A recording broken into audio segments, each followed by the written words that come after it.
जैसे पहले स्टैम्प होते थे, जो प्रोसेस चल रहा था, वैसे ही वीज़ा स्टैम्प हो रहे हैं। अस्सलाम वालेकुम नाज़रीन, उम्मीद करता हूँ कि आप सब खैरियत से होंगे।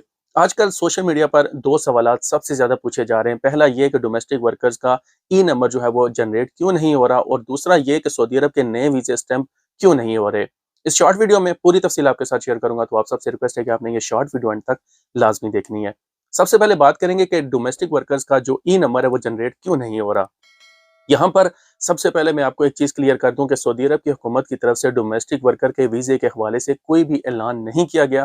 तो आपने इस चीज़ की टेंशन नहीं लेनी कि आप डोमेस्टिक वर्कर जो वीज़े हैं, वो स्टैम्प नहीं होंगे, या आपने जो वीज़ा लिया हुआ है, वो आपका जो है वो अब इश्यू नहीं हो सकता, तो आपने इस चीज़ की टेंशन नहीं लेनी।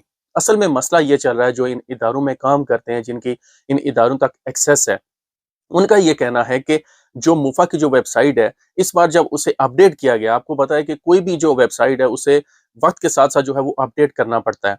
तो वो उनका ये कहना है कि जब मुफ़ा की वेबसाइट को अपडेट किया गया, तो उसमें से जो डोमेस्टिक वर्कर का जो रिकॉर्ड था, उसमें मसला चल रहा है।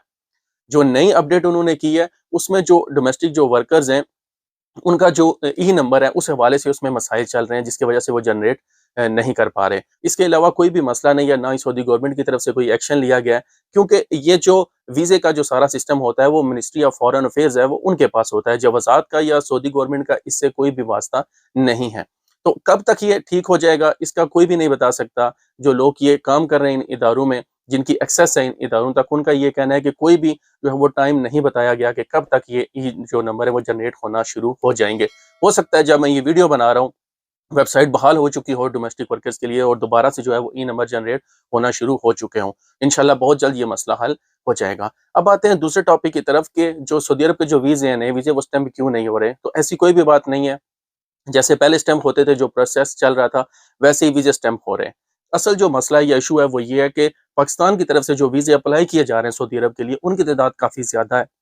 आजकल जो पाकिस्तान के जो हालात हैं, वो आप बेहतर जानते हैं। हर दूसरा शख्स जो है वो बाहर जाने की कोशिश कर रहा है, और पाकिस्तान से जो लोग बैरून मुल्क रोज़गार के लिए जाते हैं, सबसे ज़्यादा तादाद उनमें सऊदी अरब के लिए होती है। तो वीज़े उसी हिसाब से स्टैम्प हो रहे हैं, जो उनका कोटा होता है कि 1 दिन में कितने स्टैम्प होने चाहिए, या 1 महीने के अंदर कितने स्टैम्प होने चाहिए, वो अपना वो प्रोसेस कर रहे हैं। कभी इसमें कोई डिले हो सकता है, क्योंकि आपको पता है जो भी डिजिटल काम होंगे, उनमें कभी ना कभी साल में जो है वो एक बार ऐसा होता है कि उस प्रोसेस में जो है वो थोड़ा डिले देखने को मिलता है। तो आपने टेंशन नहीं लेनी, इंशाल्लाह बहुत जल्द ये सारे मसाइल हल हो जाएँगे। सऊदी अरब के डेली अपडेट्स के लिए हमारा यूट्यूब चैनल लाज़मी सब्सक्राइब कर लें, और अगर आप ये वीडियो फेसबुक पर देख रहे हैं, तो 50-70 भी लाज़मी फॉलो कर लें। मिलते हैं नेक्स्ट वीडियो में। अल्लाह हाफ़िज़।